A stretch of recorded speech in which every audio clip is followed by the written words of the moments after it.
Hail and welcome to Skaldic Works. I am Blake and I'm a Tagelharpist and musician from the United States, if people haven't noticed already by the time of this video.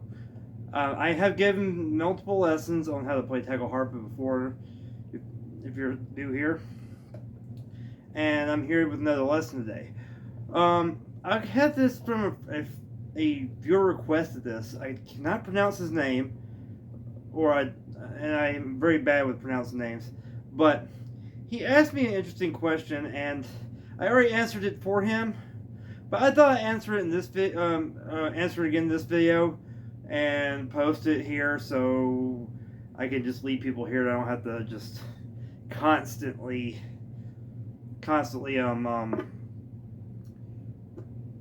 retell this advice over and over again. But I am here to show. He asked me a question about like self-made strings or homemade strings or different types of string material, and how I would tune those. And he told me to give me some sound samples, but I'm not going to do this here because my strings here, the horsehair.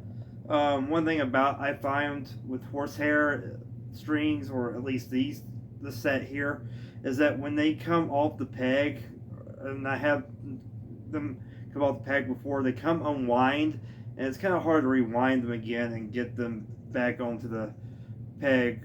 It's a little bit of a hassle to get them on the peg and wind them back up to tension, because these like to flatten out, like even though they're tied at the ends, they like to flatten out and come unwound. Like they're wound at the core right here. So I have to rewind them every time they come off the string. So I try my best not to bump the tuning pegs at most from the behind, because they will loosen and not the strings completely off mount from the peg itself, as well as the saddle or the tail, if you want to call it that. But he, again, going back to his original question, is he was wondering this type of strings, like what kind of string materials that he used. He was going from he went from guitar strings to, I think it was homemade fishing line is what he said, but I think it was actually just basically fishing line that he made the strings.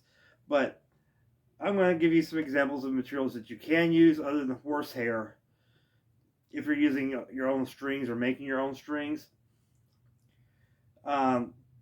The thing is, with each one, they'll have different sounds. They sound differently, but again, it's personal preference, the way you like it to sound. One thing is, he's mentioned guitar strings. I would highly advise against guitar strings, especially any steel strings. You may can get away with violin or viola or whatever. It's long enough, if it's long enough to fit down here and wind up here. But I will advise against steel, because again, you're playing sometimes mostly from your side. Some playing techniques go from behind like this, or from here, from the side of your fingers.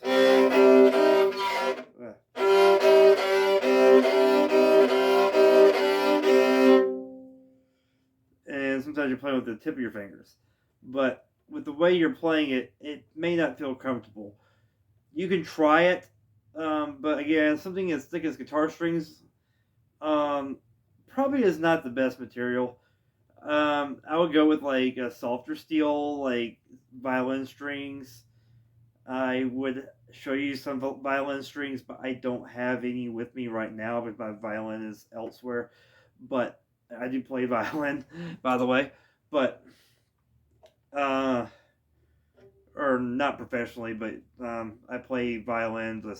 I'm mediocre at best, but I still have experience with that. But going back, I don't have it. It's elsewhere, so I wouldn't be able to show it to you. So that may be one of the materials you can get away with. Maybe viola. I wouldn't say cello unless you're going up to a cello-sized Tagelharpa. But to me, the best materials, alternate materials, the best material to me, if you have the patience for it, is horsehair. It sounds really good. It's really nice. It's ancient, but again, it's a tuning hassle. And sometimes you may want to change strings for like say like if you're performing out in the elements a lot. It keeps other strings materials will have tuning stability as well. So another material I would say is like he said was fishing line is a good cheap substitute.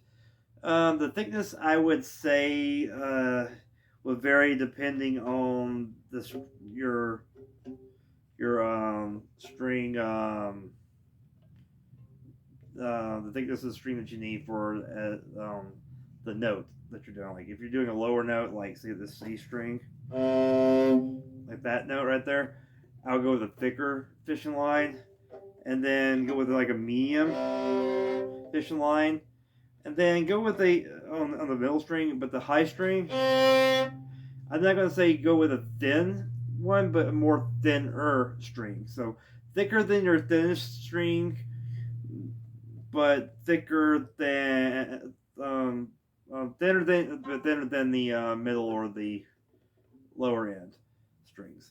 Sorry, but another one I've come across people using before. This is kind of an interesting one, especially for like lower tagelharpas, like bass or cello range tagelharpas. They I've seen some, especially the person behind Eldrim. I can't remember his name, but the he on his he has the infamous null. Um, if I'm pronouncing that right, null, which is his name of his tagelharpa, the big one. But he has said that he has also used bowstring, like for like maybe like a recurve bow. He's used that on his. So like lower tagelharpas can probably get away with like bowstring. You may can get away on it with a smaller tagelharpa like mine. I'm not sure. I haven't tried again, but again, personal preference to whoever makes their own or makes their own tagelharpa or buys a tagelharpa. It's again, it's all personal preference. Um, the other thing, the other string is a more common string that is used. It's a cheaper alternative to your top three. Because your top one is always horsehair, but this is in the top three as well. So this is number 3 on the top 3 list, but it's nylon.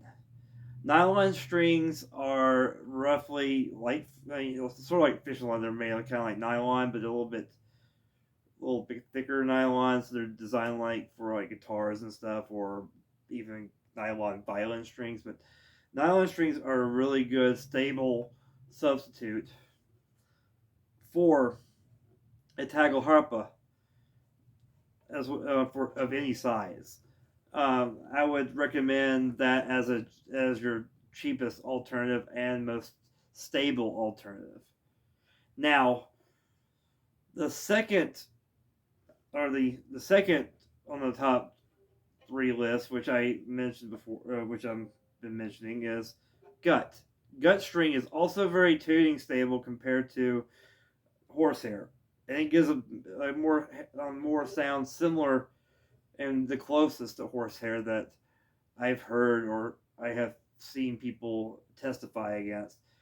But it's also the most tuning stable as well. So if you're playing out in the elements, then yes, especially if you play out in the elements and you also are using mechanical tuning pegs instead of friction pegs like I'm using, but mechanical tuning keys, or if you can find mechanical peg something that simulates a peg, like some banjos I think have that kind of tuning mechanism where it turns from like a peg, but it's geared like a key, a tuning key like on a guitar or something. But again, gut is another um, another material that you can use. Now, he was also his other part of his question was about tuning of each one, and the tuning is just the same. I'll put the tuning again above my shoulder for both 3 string and 4 string Tagelharpa. It's the same intervals basically, but you can raise it or lower how you want it or how is best for you. The factors that determine your tuning range of your instrument is basically your scale length. Now I classify scale length as from the bridge to your tuning piece. Scale length. Some people say scale length is from your tail to here, but I really don't use that as that. I mean, it could either be either or. But it's from it's the length of your string to your tuning peg on your on Tagelharpa. Now, like on guitar, if you're like a guitarist or something like that, you'll be familiar with it being from your bridge to your nut. Basically, especially for electric guitars, it's from the bridge to the nut. But here it's just to the tuning peg, so it's the length that you're using for your notation. So that's one factor that will determine your tuning. Another factor is the size of your instrument, of course. Like especially if you have a little bit longer body and it's a little bit longer than mine, probably it will have a. Of course, it's going to have a longer scale length, but it's also going to have it's going to be a little bit larger body, so it may can go a little bit lower, it may can go a little bit higher, depending, it may have a different sound to it as well, and it may also it may not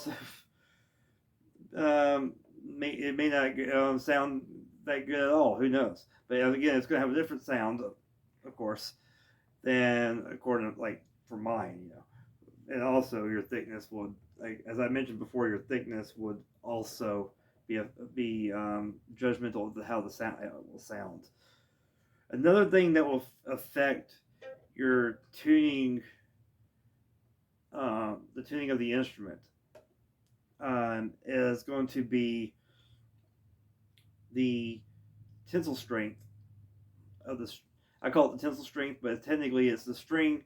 It's the strength of the string that's the how much tension you can apply to the string before the string snaps. Horsehair is pretty strong. It's very, very strong, and it can hold a lot. But if you notice, if you keep tightening, and raising the pitch, there's a certain point that you're going to feel not confident that this string is going to stay in tune or it's going to snap on you. Like there is a point where you can pull the string so tightly that it can go up so much that either it's going to snap, the string is going to snap, or it's going to pull itself out of tune because it does not want to go in or stay in that tuning. So it's going to either snap back the peg, just like turns it all the way back to slack, or it starts to slip and slip and slip out of tune and it won't stay in that tune whatsoever.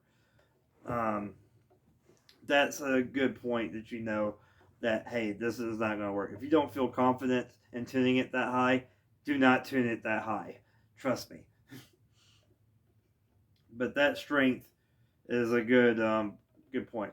Also, that also determines how low it is. Like some thicker strings, once you get way out of tune, or not way out of tune, but way low, it's not going to vibrate. It's not going to be vibrating enough to get that sound that you want, or a consistent sound. So there's a set boundary to where that will be tuning to. Now, also expanding on this tuning, I know this is long, but another thing about tuning is You don't always have to tune it in the same tuning as me. But the tuning I go is a basic tuning that I followed from my luthier and from what I've seen other people play on. However, you can experiment around with the tunings. That's the best part. Guitars do it all the time. They go from like a drop. They'll go from like a E standard to a drop D, and then I've seen like heavy metal bands. I'm a fan of heavy metal bands as well as all kinds of music and stuff. So heavy metal music, the bands will tune a guitar like a whole step down, a half step down, two steps down from its standard position, or two steps down in a drop. It's endless. And they have multiple strings and everything else. So they experiment with tunings a lot. And so do a lot of violin players, like fiddle players, of course. If you look at fiddle, like American fiddle players, they have what they call cross tuning, which they have different tunes for that. So again, you can experiment around with your tuning as long as it's can harmonize with the other strings and make a harmonizing sound. Like, similar to that, it's got to have a harmonize. Like you can just if you know your intervals very well, you can change it accordingly. And sometimes you can even reverse this if you have it rigged reverse. I've seen people have where their lead string was all the way over here, and this string was way over here. I mean, and the same thing with like a four string. They had the same rigging and everything, and I'm like, it's kind of hard to peg what tuning they are in or what tuning they're using and how they tuned it. Yeah. So again, this instrument is very, very diverse. It's also very, very confusing when you're trying to learn how to play off of somebody else. So that's basically to answer the guy's question. I've already answered him, and I hope this answers that same question for y'all, because again, this is the instrument where you can explore, play around with what works and what doesn't. And if it doesn't work, always try something else. And if that doesn't work, keep going until you find it. And you'll eventually find it, and you'll also will come to terms of how much more you know as you go along. So, again, that's it for this lesson or this tip here. Don't forget to check out my music as well. I still have that single up on most platforms out there of your choice. There's still some being added.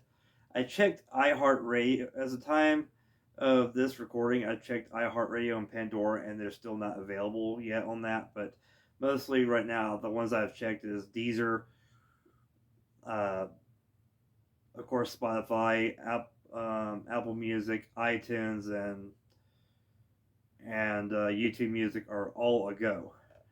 So check out my single there, Call the Ancestors. It's underneath Scaldic Works. So, and you can also check out my other platforms as well. And don't forget to share, like this video,